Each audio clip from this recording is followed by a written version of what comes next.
अस्सलामुअलैकुम, this is Kiran Mudassir on your own channel जहानत गो। आज हम बात कर रहे हैं स्पेस की।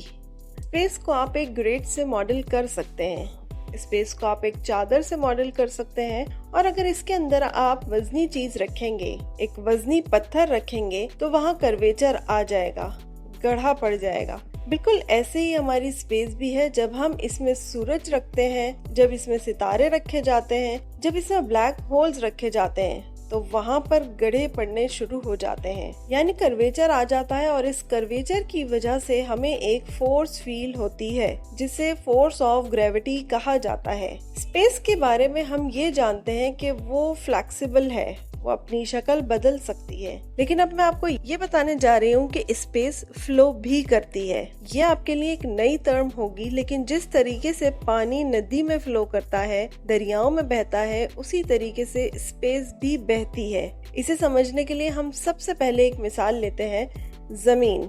जमीन स्पेस में जिस जगह मौजूद है, वहाँ पर कर्वेचर है, और इस कर्वेचर को एक्सपेरिमेंट्स के जरिए मालूम किया जा सकता है। हम गायरोस्कोप की मदद लेते हैं। सैटेलाइट्स पर गायरोस्कोप्स लगी होती है, जो कि हमें स्पेस के कर्वेचर के बारे में बताती है। तो हम एक्सपेरिमेंटली ये चीजें साबित कर चुके हैं। जमीन से बाहर जाने के लिए हमें फोर्स की जरूरत इसलिए है क्योंकि जमीन ने स्पेस में एक कर्वेचर जन्म दिया है। अगर ये कर्वेचर बहुत ज्यादा होगा, यानी स्पेस का जो कुआं है वो ज्यादा गहरा होगा, तो हमें उतनी ही ज्यादा ताकत चाहिए होगी। जमीन की कशिश शकल से बाहर निकलने के लिए हमें जो एस्केप वेलोसिटी चाहिए वो 11.2 किलोमीटर पर सेकंड है। लेकिन अगर मैं जुपिटर पर चली जाऊं, तो जुपिटर का क्योंकि जमीन से मास ज्यादा है, इसलिए इसका गड्ढा भी ज्यादा है, और वहाँ हमें जुपिटर की एटमॉस्फेयर से बाहर निकलने के लिए ज्यादा एनर्जी की जरूरत होगी।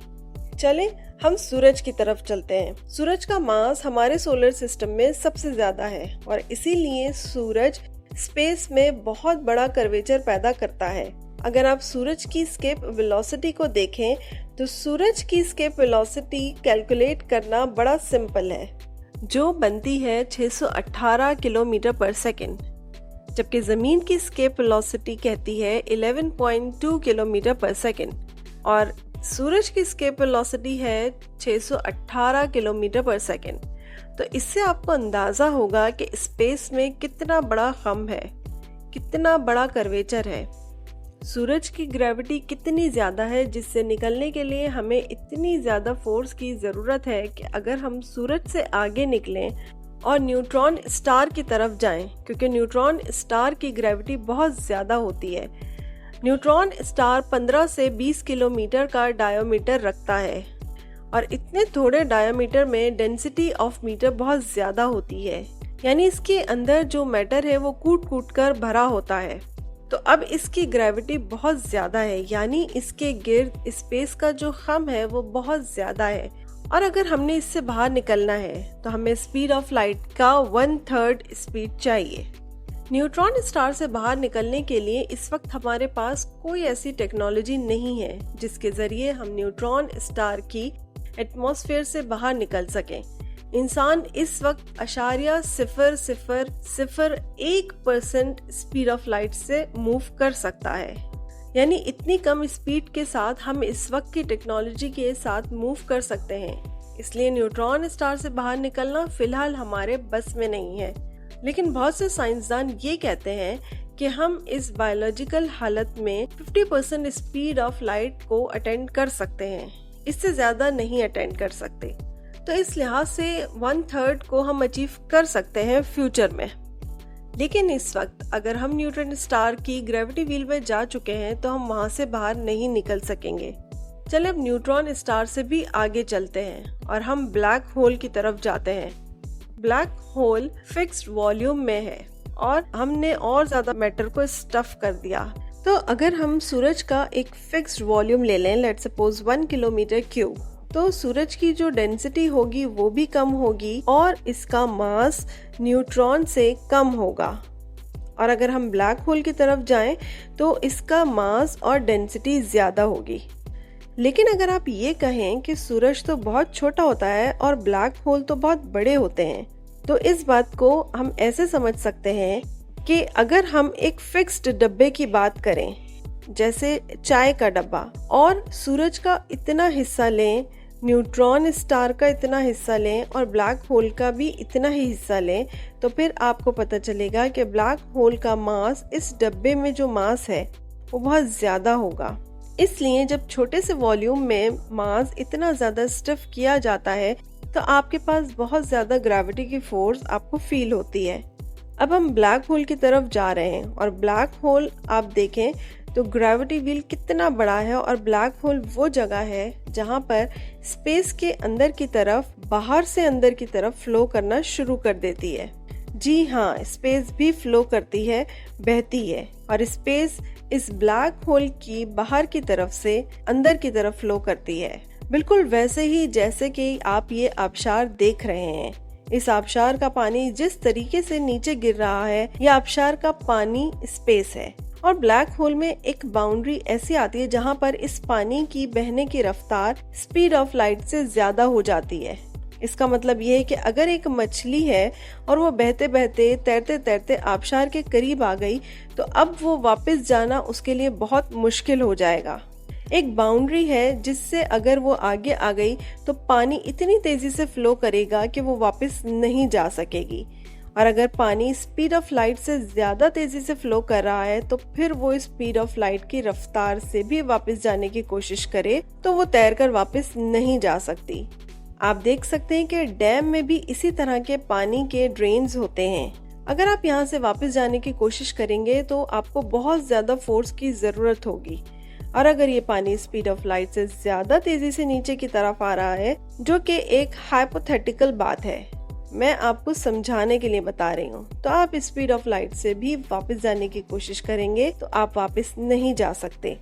ड्रेन्स की मिसाल हमेशा ब्लैक होल को समझाने के लिए दी जाती है, बाहर के मुल्कों में भी दी जाती है, और यही चीज मैं आपको दिखा भी रही हूँ।